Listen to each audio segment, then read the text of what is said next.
Governor Ducey today of Arizona that his border barrier that they made out of shipping containers has to come down. The Republican governor says that he built it because Arizona is going to do the job that Joe Biden refuses to do, he said. Ducey agreed that they will dismantle after the Biden administration sued the state of Arizona. Now we're getting a chance to see what that looks like on the ground. Take a look at this video our team got from a law enforcement source showing the situation in Brownsville, Texas yesterday. This is directly across from Matamoros, Mexico, and what you're looking at are masses of migrants gathered on the Mexican shoreline yesterday, waiting for what they thought was going to be the drop of Title 42 to essentially just rush across the border, rush across the river, and get into the United States. Now, obviously, Title 42 didn't end up dropping yesterday, but that word didn't get around to everybody. But you can see, just at least in that part of the border, how many migrants had gathered waiting to cross. Congressman, always good to have you with us. Thank you very much for joining us today. What goes through your mind when you hear this story about Arizona, where they kind of took it upon themselves to create a border where there isn't one, and the White House, who never talks about the border, was willing to talk to them about this and tell them they have to take it down?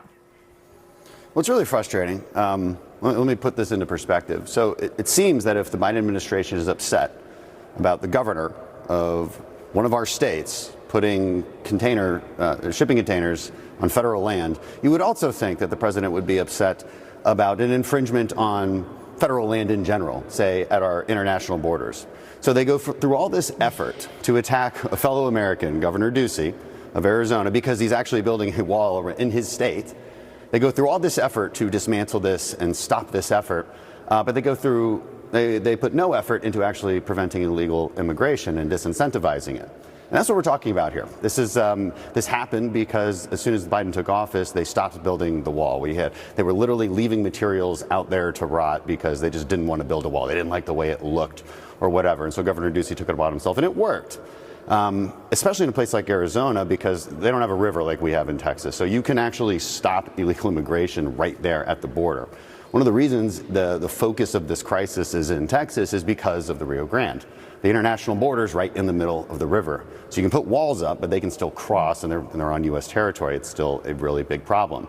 Until Biden actually does his job and the State Department does their job and deals with Mexico and gets the Mexican government to stop those migrants who are waiting, as you guys just showed, across the river, we're going to continue seeing this crisis. You need to reinstate the Remain in Mexico policy. You need to deport people in an expedited manner. If they're not going to use Title 42 anymore, they need to use Title 8 and make sure it has these same consequences. They can do this, but it's a matter of will. Yeah, people win elections to come up with solutions to solve problems, essentially. I think that's the idea, and that's why people are motivated to vote for someone. So here you have a governor who came up with a solution to deal with his own state's situation, and then the federal government, which, as I said, barely gives lip service to this entire topic, found the time to tell him that those have to come down, which I find very interesting.